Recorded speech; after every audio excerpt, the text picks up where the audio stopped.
Yung mga par, kamusta? Ang brutal na reaction kay Manny Pacquiao. Pero bagong lahat mga idol, suportahan nyo naman ang ating channel. Maraming salamat po.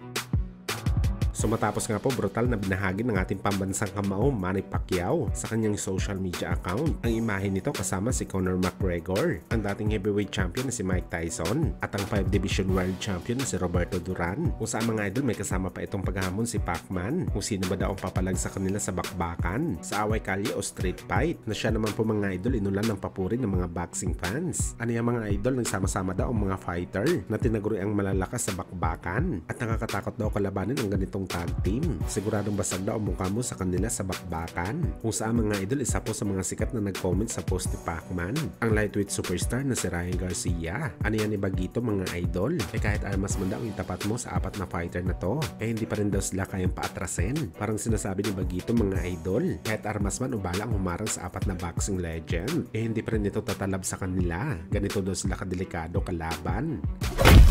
Sa kabilang banda naman mga idol, matapos nga po ang sobrang napaka-boring na performance na pinakita ng bagong WBC Lightweight World Champion Shakur Stevenson kalaban si Edwin De Los Santos, usang parang nagpa-autograph lang ang dalawang fighter sa sobrang boring talaga ng laban dahil wala talagang masyadong action sa bakbakan. Nagbigay naman po mga idol si Shakur ng pasasalamat sa mga boxing fans na nanood sa laban at nangihingi siya ng sorry dahil hindi daw talaga magandang galawan ang pinakita niya sa ibabaw ng boxing ring. Aminado naman daw si Shakur mga idol na medyo off siya ngayon sa laban, pero ginawa naman daw nito lahat para manalo. At sa naging sagot naman po mga idol ni Shakur Stevenson sa mga boxing fans na nagbuo sa kanya sa laban nito kay De Los Santos, wala naman daw ito para sa kanya mga idol. Hindi naman daw bago sa kanya ang ganitong bagay dahil nakikita niya na daw ito dati pa, lalo pa sa mga laban ng mga legend kagaya ni Terence Crawford, Andre Ward at Mayweather Jr. Kaya para kay Shakur, natural lang daw ito mga idol. Bagamat gayon pa man mga idol, hindi naman naging maganda ang mensahe ng mga ilang sikat na personalidad sa boxing sports dahil sa pinakita na performance ni Shakur, at lahat sila mga idol binatikos ang bagong kampiyon. Panoorin natin to mga idol.